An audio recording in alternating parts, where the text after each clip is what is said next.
sur le plateau de Bonjour la matinale. Merci d'être avec nous ce matin. Si vous avez prévu de sortir faire quelques courses, attendez encore un peu, restez avec nous. Bonjour et vous, ce sont 40 minutes de bons plans, de bons conseils et de plaisir, rien que pour vous ce matin. Au programme, c'est simple comme bonjour, comme chaque mardi, on reçoit Laetitia Barlerin, notre vétérinaire. Si vous baladez en forêt ou alors en montagne, vous avez peut-être peur de croiser un serpent. Mais est-ce qu'il faut vraiment s'en méfier? Laetitia, vous nous direz cela, vous n'êtes pas venue seule ce matin. Non, je suis venue avec Sheldon, c'est un python royal qui est proposé à l'adoption par une association qui s'appelle SOS Petite Bête. Très bien, donc on passe l'annonce. Si vous voulez adopter un serpent, il y a Sheldon qui est là. J'ai une question pour vous, est-ce que vous avez peur des serpents? Ça peut aller, là, il a l'air d'être plutôt sympathique. Regardez, on a un invité un peu spécial sur le plateau de la matinale ce matin avec Laetitia Barlerin, notre vétérinaire. En été, c'est vrai que quand on se balade, Laetitia, en forêt ou même à la montagne, on a toujours un petit peu peur de tomber nez à nez avec un serpent. Vous nous direz s'il faut avoir peur ou pas, mais parlez-nous un peu de Sheldon. Alors Sheldon, c'est un python royal qui a 13 ans, qui a été abandonné et recueilli par une petite association que j'adore, qui s'appelle SOS Petite Bête. C'est une association qui a été créée par des jeunes et qui recueille tout ce qui est tortues, geckos, varans et serpents et leur trouve une famille. Donc Sheldon, 13 ans, cherche une famille d'accueil, enfin une famille pour y vivre, bien sûr. Voilà. Et vous avez vu, il est inoffensif. Ça mange quoi ces petites bêtes-là? Ah oui, des souris, non? Oui, voilà, mais vous pouvez leur donner des souris ou des rats morts, bien sûr, congelés, voilà. Très bien. Mais on prend une souris tous les 15 jours, ça va, ça vous coûte pas trop cher. C'est assez économique en effet, comme régime alimentaire. Quand même. Mais vous avez vu, il est inoffensif comme la plupart des serpents que vous pouvez croiser, consciemment ou pas, dans la nature française.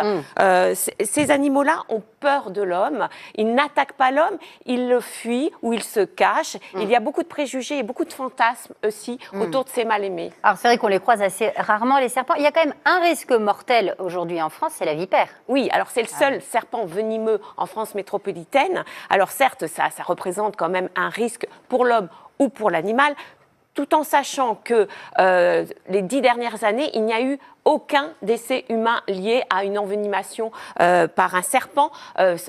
On peut le comparer à la quinzaine de morts chaque année par des piqûres de guêpes, d'abeilles ou de frelons. D'accord. Vous voyez, c'est vraiment... En fin de compte, on s'aperçoit que les envenimations sont beaucoup plus rares que l'on ne croit. C'est-à-dire que la vipère, elle ne mord que si elle se sent en danger et si elle ne peut pas fuir. Et dans un cas sur deux, elle n'injecte pas le venin. C'est ce qu'on appelle une morsure blanche. C'est la vipère qui décide si vous valez le coup ou pas, quelque part, d'avoir son venin, parce qu'elle préfère garder son venin quand même pour ses proies, puisqu'elle les tue comme ça. Donc voilà, c'est juste pour dire quand même, oui, il faut faire attention. Alors, en ce moment, il y a la canicule, les vipères ne sortent pas, elles n'aiment pas le temps chaud et sec, elles préfèrent le temps chaud et humide, elles n'aiment pas le froid, elles n'aiment pas la pluie, elles se terrent dans les tas de pierres ou dans les tas de bois. Alors faites quand même attention, c'est simple. Alors les conseils pour ne pas faire une mauvaise rencontre, c'est d'abord vous regardez où vous marchez. Vous regardez où vous vous asseyez dans la nature, bien entendu. Vous ne marchez pas pieds nus ou en tongs dans des endroits où vous ne pouvez pas voir le sol. Et puis, si vous avez vraiment peur ou si vous cueillez, par exemple, des champignons ou des baies, vous pouvez taper tout simplement le sol avec avoir une marche lourde. Les vibrations font peur aux serpents, ou alors avec un bâton, vous tapez le sol si vous ne voyez pas, s'il n'y a pas de serpent dans la... Je peux le prendre? Ségolène est une charmeuse de serpent. Alors, bien porté à deux mains, voilà, pour éviter vous de garder chez vous si vous voulez, Ségolène. Alors, c'est important. Je peux le mettre là comme ça? Oui, pourquoi pas, voilà. J'adore. Ça vous va très bien, écoutez, bravo. C'est fascinant la texture de la peau du serpent. C'est doux. C'est très doux. C'est pas du tout humide et la température est la température ambiante. C'est des animaux à part. Ça vous fait pas peur là? Non, moi j'adore les serpents. On voit ça, vous êtes très à l'aise. Dites-moi, Laetitia, il y a d'autres serpents, je pense aux couleuvres. On peut les croiser aussi. Alors on les compare, on les confond souvent avec les vipères. Alors que les couleuvres, il y en a beaucoup plus que des vipères en France et les couleuvres sont totalement inoffensive. Alors, pour faire la différence, d'un seul coup d'œil, d'abord la taille. La couleuvre mesure environ entre 1 et 2 mètres, alors que la vipère, 2 fois moins, 50-65 cm. Ensuite, la couleur.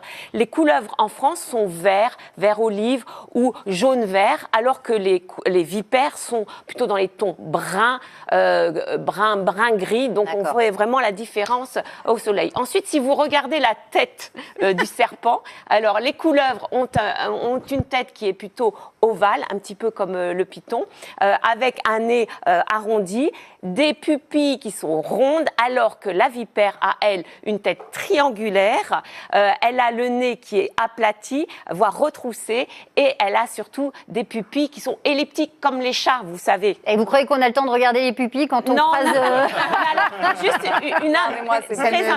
si vous retrouvez un serpent qui est mort, vous pouvez faire la différence. En parlant de mort, tous les serpents en France sont protégés.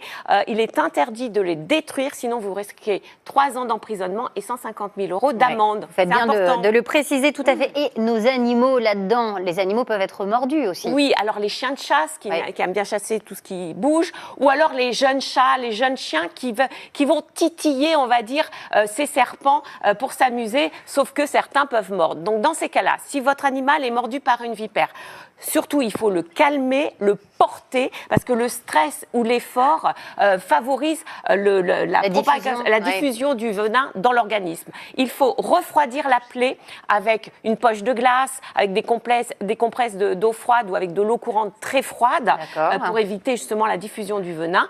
Et consultez tout de suite. N'essayez pas d'aspirer le venin avec des aspi-venin. N'essayez pas d'inciser la plaie, de mettre un garrot. Non, vous allez chez le vétérinaire direct. D'accord. Bon, bah super, merci beaucoup pour ces bons conseils. On vous garde encore un peu, Laetitia, parce qu'on a des questions de nos téléspectateurs. Mais regardez, ça se passe très bien avec Sheldon. On va retrouver tout de suite donc Valentin et son chat Edna, qui a 3 ans. J'ai une question pour les fortes chaleurs et les potentielles canicules. Est-ce que vous avez des conseils pour les animaux de compagnie ? Concernant les chats, alors d'abord, les animaux, dans la journée, on les laisse à la maison, volets fermés, clim éventuellement ou ventilo. Sinon, vous pouvez mettre, vous savez, par terre, des serviettes éponges humides. D'accord. Ils viendront. Il existe aussi des tapis réfrigérants.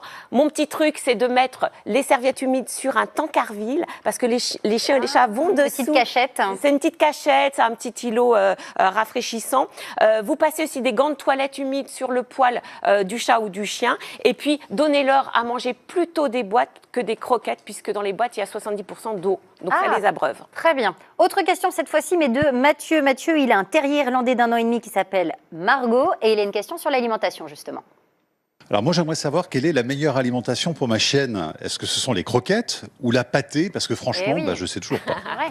Ah oui, ça c'est la grande question. Concernant les chaleurs, vaut mieux donner de la pâtée. Parce qu'il y a de l'eau dedans, alors qu'il n'y a presque pas d'eau dans les croquettes, ça c'est pas mal. Mais c'est bon la pâtée? Moi j'ai toujours entendu dire que la qualité était un peu bof. Ça dépend de la marque. Il y a des très bonnes pâtées, oui. D'accord. Et il y en a des mauvaises, tout comme il y a des très bonnes croquettes, comme il y en a des mauvaises. Donc c'est plutôt le prix qu'il faut mettre. Il faut mettre le prix parce que la qualité se paye. Ensuite, comparer les deux, c'est simple. Les croquettes c'est plus pratique, c'est plus économique aussi en repas. Oui. Mais la pâtée, c'est plus appétant, donc c'est bien pour les chiens qui ont peu d'appétit. Et puis, ça apporte beaucoup d'eau, ce qui n'est pas mal non plus. Eh bien, super, merci beaucoup, Laetitia. Regardez, bonne nouvelle, Sheldon a trouvé une nouvelle maîtresse. C'est bon, vous allez pouvoir l'accueillir. Tout va bien. Bravo, mais dis donc bravo pour votre enfant. Bravo Adélaïde, je sais que vous n'étiez pas hyper rassurée, franchement. J'ai pas peur, mais je me méfie.